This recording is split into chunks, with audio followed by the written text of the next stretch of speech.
Lil Gator Game is a game that I purchased on the 2nd of December 2022, 12 days before it was actually released. I played a short hike and really enjoyed it, and then I saw the trailer for this on YouTube. I thought it looked like a safe bet, so I bought it, but it took me 2 years to actually play it, and I really wish I'd played it sooner. It's a really simple but fun and charming game, and one that I definitely recommend. So today I'm going to tell you a little bit about it.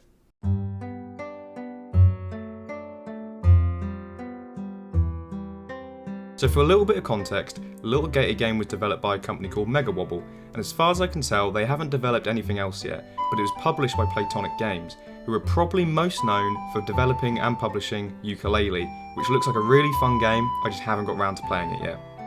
The game cost £16.75, and it took me just under 4 hours to complete, and I completed it 100%.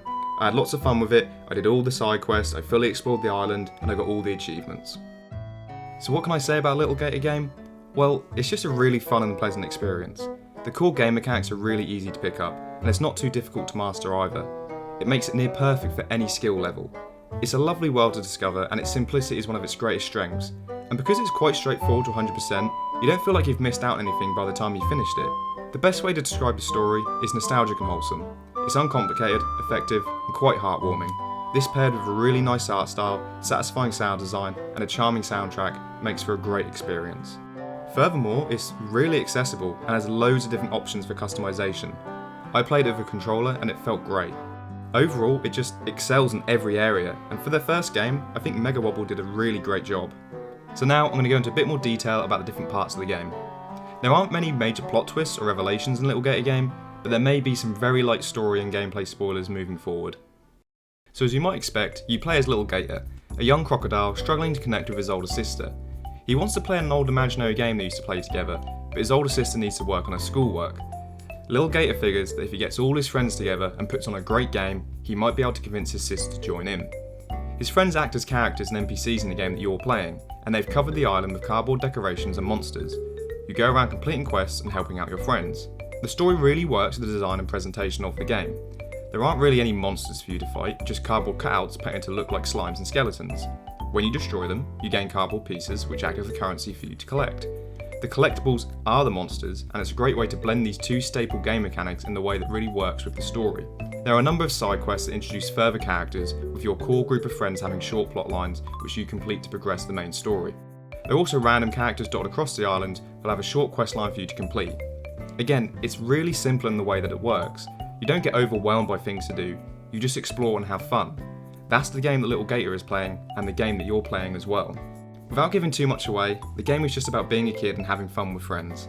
There is a lesson for Lil Gator to learn with his sister, but you'll experience that if you play the game. I know I keep using the same word, but I really don't know how else to put it except that it's a really wholesome adventure. It just makes you smile throughout. So how does it actually play? Well, you start the game only being able to run, but you soon learn some basics, like climbing, gliding, ragdolling, and sledding. These are really easy to pick up and it makes traversal quick and fun. You'll collect a variety of items as you progress through the game and learn new abilities, offering you a satisfying learning curve that's really fun once you master it.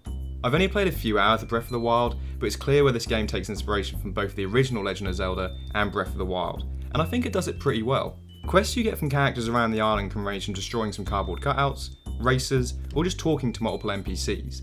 There's a good amount of quests, and they never feel repetitive or boring. Each one is quick, has a unique scenario, and it progresses you a little bit further in the game.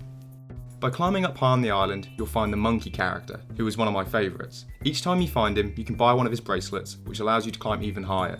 It's a straightforward gameplay loop. I won't go into too much detail, so there are still some surprises for when you play, but there are a good range of extra items you can earn in the game, which are quite amusing to use. Finally, there are also memories scattered across the island. Not only are these quite a nice way to provide a bit of extra insight into the relationship between Lil Gator and his sister, but they also help you keep track of where you are on the island. All in all, the gameplay just works really well. It's not overly complicated, and due to the short nature of the game, it never grows tiresome. As you explore the island, you'll discover a lot of cool different areas that really highlight the art style, and it's really quite endearing. The music never really distracts you from the game, but it smoothly transitions depending on which area you're in. There are plenty of cool character designs throughout the game as well, and a fair amount of cutscenes. The game has some really great moments sprinkled throughout, rewarding you as you continue to play. Overall, as I mentioned earlier, it took around just under 4 hours to complete the game's story and do all the side content. The game does have achievements, and they're all pretty reasonable. You get items that help guide you to 100% once you finish the story, which really works in just wrapping things up. I ran around the island some more, made sure I did everything, and then I stopped. Whereas big AAA games often lose their momentum as you enter the endgame, Lil Gator Game comes to a nice, slow finish. Would I ever revisit this game? I don't know. Possibly, but I don't think that's a negative that I may never play it again. It's a well-crafted short experience. You could easily complete this in a single evening, or over a few days in the week. Sometimes you just don't want to play a game that can take over 60 hours to complete. You just want to play something easy and experience it to its fullest. Now, I don't have kids, but I would say this seems like a pretty perfect game for a young person. It's short, easy, and very child-friendly. For some that might be off-putting, it is very much a game about a kid playing an imaginary game. There's no real difficulty or surprising plot twists, but I think for me that wasn't really a problem. The tone of the story matches the game in a really good way. It plays well and it's really fun. Despite its short length and simplicity, I'd have to give it an 8 out of 10. It excels in what it sets out to achieve, and I think you have to admire that. I mentioned earlier that the game costs $16.75 in the UK. This might be a little bit much for what it is, but I would say it's worth the price if that's the sort of thing you're looking for. A well-crafted, fun and simple experience that clearly has a lot of effort and love put into it. With it taking around 4 hours for me, it works out about £4 an hour. I think the quality of the game earns that price. If you're not 100% sure this is for you, I'd just say wait for it to go on sale. At half price this would be £8, which I think is more than reasonable. If you have a Nintendo Switch as well, this seems like the perfect game for that console. It sits nicely next to something like Animal Crossing. It's also on the Xbox Game Pass if you want to play it that way. Lil Gator Game to me is the perfect example of why indie games are so great. A unique experience that you just wouldn't see from a big developer. It's small scale working in its favour. I really look forward to seeing whatever Mega Wobble might work on next.